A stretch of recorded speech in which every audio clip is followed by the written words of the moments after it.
What's up, guys? You know who it is, your boy JS7, and we back. I'm back joined with my co-host, Mr. Clinton Fowler, aka King of the Calculator. We back for round 5 on the inside line, where we're gonna break down some odds for you, some stats. If you've been watching, which I know you have, the previous 4 rounds, Jet Lawrence has been dominating. So maybe you think like, what's the point? Well, what's the point? The point is you're gonna keep watching, and we can learn. And we're going to Southwick, where anything might happen. AKA my own average finish, as Clinton was let you know. He'll probably tell you about my stats, where I win, lose, a lot of other stuff. But anyways, we're going to round 5 here at Southwick, where this is a madhouse, a tough racetrack. So Clinton, before we go there, let's break it down for what happened a couple weeks ago. Let's get people what they would have won. Alrighty, James. Let's talk about the payouts from last week. The event winner one's getting kind of boring. Jet Lawrence, 4 in a row. He paid out $27.59 on a $20 bet with minus 253 odds. The podium gets a little bit more interesting, other than Jet Lawrence, which is almost like a guarantee. I mean, when you've won 19 of 20, you kind of know he's going to be on the podium. The payout, not surprisingly, not particularly great. $20.83 on a $20 bet. Folks, not a worthwhile bet. Hunter Lawrence had a minus 122 last week, paid out $36 for his podium, his second overall. And Eli Tomac paid out $28.58 on minus 233 odds. So a couple of reasonable ones on the podium, James, but the Jet one, we're seeing the same thing over and over. And yeah, I mean, there was some money to be made, but not a ton. And now we head to Southwick, bud. Southwick is, I would say, a couple weekends ago, that mud race, I'm sure people were like, whoo, might be able to make some money. But of course, the dude's just strong. Jet Lawrence, that is, he was just going to slowly come through, make his way up. And he did exactly what I thought he would do. If he just runs that pace, he'll make his way up. And then just how things worked out. When things are rolling for you, they're just rolling for you. But this weekend, I will say it's a little bit man versus machine. Southwick is known to have a lot of DNFs. It's not as good as anybody can be. It's much talent as you can have. You can also have a DNF there. I've had plenty of those on my own doing, and also some with the motorcycle. So, moving forward with this weekend, you always got to look at track conditions, everything else that plays in it outside of just the rider. It's a brutal racetrack, just racing it in general. But then you throw in the fact that the motorcycles, they got to continue just like a mud race. The bike has to last. So, got to throw that factor in there. But of course, Jet Lawrence I think he was pretty much born in the sand. So he's pretty good. And then you got Eli Tomac, who's pretty damn good in the sand as well. So looking forward to what we're going to see this weekend. So Clinton, let's break it down. Give the people some stats. Yeah, dude, I'm looking forward to Southwick. It's a hometown race for me. I grew up racing this track, James. So your point about man machine, man, it is just grueling. It is rough. It's going to be interesting. Let's talk about event winner odds for the wonderful Wick 338. Shocking. Jet Lawrence, a minus 380, gonna pay out $25 on a $20 bet. I mean, this is getting old. I don't even know why we honestly. The money market. 4-0 in 1920. Why do we talk? Money market. So Jet Lawrence, he's gonna be up there. All right, cool. Anybody else worth mentioning? I mean, if we get a dark horse, if we get the long shot, if we get a non-money market bet that plays out here, James, maybe. I mean, Hunter Lawrence is a plus 841, would pay out 188. Aaron Plessinger plus 1300 would pay out $284, and Justin Cooper is a 3,400. He'd pay out $707 or $6. I mean, so those are interesting, but do we think they're going to? Well, people, make sure you check it out, because as I mentioned, if we're going to a standard dry track, maybe we're going to see in a couple weekends Red Bud. I'll be like, ew, long shot. But you got to throw in the factor with the motorcycle this weekend, even though Jet Lawrence is pretty easy on the bike. So yeah, it is a long shot. But that being said, let's break it down to the podium. That's still kind of money market, but there's some money to be made there. So Clinton, giving them podiums. Let's break that down. Yeah, you're right. The podium stuff looks really interesting to me. Jet Lawrence minus 1,900, gonna pay out $21. Standard money market stuff. That is Jet Lawrence. You're gonna get winning and podium with him. Eli Tomac minus 300, pay out $26 on a $20 bet. Again, at Southwick, you got to take a leap to go against Eli there. He's so good. The next 3 is where it gets interesting, James. We've had the same top 5 guys at every round. these next three are the ones that could swap out, I think, on the podium when we're talking about Southwick. Aaron Plessinger, minus 110. That's going to pay out $38. Not bad. Hunter Lawrence, plus 105. That's going to pay out $41. Justin Cooper, plus 108. Also going to pay out just over $41. So those three guys, to me, are interesting because, James, like Jet Lawrence, obvious money market bet.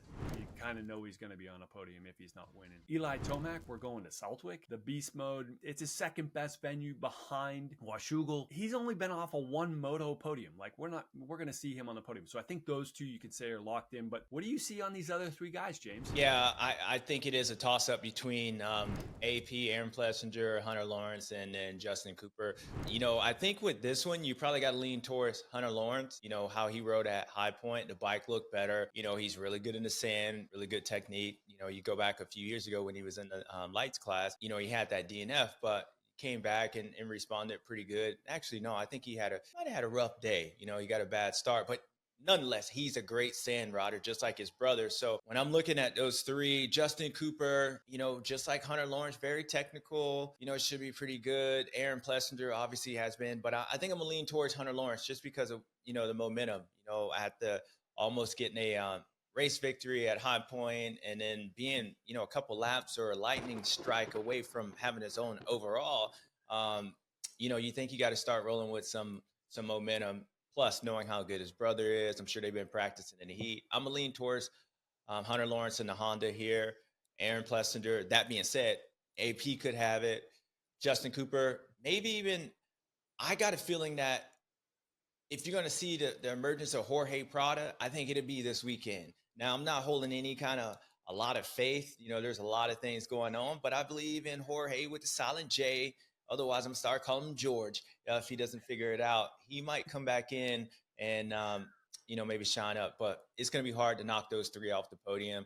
And like you said, Eli Tomac, you know, I would even throw him up there for possibly win. I know we're going with the money market with Jet Lawrence, which is still probably the best pick on this list. But, yeah, I think those three are going to be pretty good, hard to beat. So there you have it. There's your podium odds. You know where to go. Let's go into the head-to-heads where it is Clinton Fowler's favorite part. I don't know how these stats add up at all. I really don't. You know, I'm 0 for 4. But anyways, let's break down the head-to-head. Clinton, give me the first one. Dude, 0 for 4, James. Give me the first one.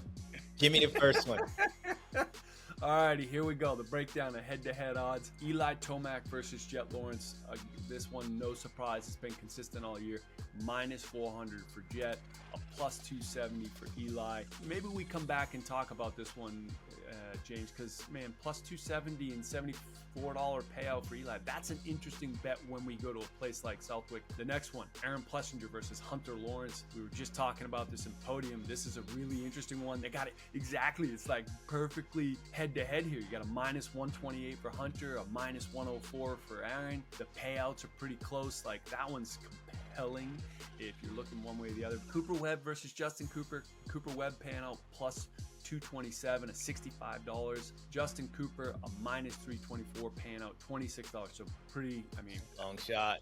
I went, this is where I went this way last week and I got bit. I went for the stew and took the long shot, and it did not work out for me with Cooper Webb last week. Folks, do not go here this week. And then we got Jason Anderson versus George Prado. Prado is minus 128, Anderson a minus 104. So these guys are head to head, kind of interesting. The one that I would call out probably the most interesting, a new one this week that they've got here, Joey Savacci, a plus 106, paying out $41 versus RJ Hampshire, a minus 140, paying out $34. I don't know, James. What do you want to talk about? You want to talk about Eli Jet first, or you want to talk about Savacci Hampshire? Let's go Savacci and Hampshire. Going with RJ here. Kid grew up in sand, Florida boy, so you always got to lean towards the narrative that all Floridians ride sand, which I never rode sand. I hated riding sand. My dad wouldn't let me ride sand because it ruined the motorcycle. So I don't know what that narrative is, but let's just run with it because it's out there. So I'm going with RJ. RJ's been riding really good. RJ has been on the bike. Joey had a good race last weekend, or one of these weekends. Joey's been riding pretty good. I'm a personal message to Joey. Joey, you're better than what you're finishing, son. You got to step it up. Got to step it up. You're riding way better than what you finished in. Joey knows that. So, but that being said, I'm going with the Floridian RJ. And then you go with Eli Tomac versus Jet Lawrence. Now, look, people, I can't really go against Jet Lawrence. I'm trying to sit here and make a reason up. I just can't do it. I'm tired. Because otherwise, I'm like 0 for 19. The dude's just good. He's just good. That being said, Beast Mode is great. They're both good, great. But man, look, I can't do it. I can't do it. I'm gonna just tell you, go with the money market. You got to go with Jet Lawrence until somebody else beats him, and it could be this weekend. Eli Tomac could have that beast mode, but I just feel like when you watch those two ride, let's just say they're both on form, right? Both on form. Heavyweight fight. Yeah, heavyweight fight. Jet Lawrence on top of his game, out front. Eli Tomac on top of his game. Eli's gonna pass him. Why? Because Southwick allows for you to run hard, running those corners hard. He can get away with all the stuff that he normally gets away with that some tracks he can't get away with, like haul and tail into the corners. A lot of that stuff is, messes him up. So Jet Lawrence out front, Eli Tomac passes him. But the way Jet Lawrence rides, I believe over time and over 30 minutes plus 2 laps, Jet will eventually get him back because Eli, he would have to run beast mode the whole time. And that just obviously makes for mistakes. You got to remember, when beast mode was beast mode, he had the one thing that he would break these guys. So he'd be beast mode, but not the whole time. I believe this time he would have to be beast mode the whole time against Jet Lawrence if he rides. So you got to look at that. The other thing that I would say going in towards Eli's favor is maybe fitness. So if he's able to get out there, Jet Lawrence has his big points lead. I know I'm kind of contradicting myself, but maybe he has a chance there. But again, I am not going against the 18 at this point. I'm sorry, people. Money market, it is what it is. So I'm going Jet Lawrence on that. But there's your stats. And again, Eli has a chance to do it, but I'm not going there. What about you, Clint? Are you going there? I'm with you on the Hampshire one. We're in Southwick. Hampshire's the Floridian. Though Savachi's lived in Florida forever, but that's true, right? I mean, he's been there forever. But I'm still with you. I think Hampshire, even though Savachi got 6th at High Point, he had a season breakout ride, if you will. So Savachi's got a little bit of the momentum. And those guys head to head are 2 for 2. They've beat each other twice. So it's closer than I thought when I looked at the stats for this year. But I still think Hampshire in the sand. But dude, I'm gonna contradict you. You're going for money market, and you're going for Jet.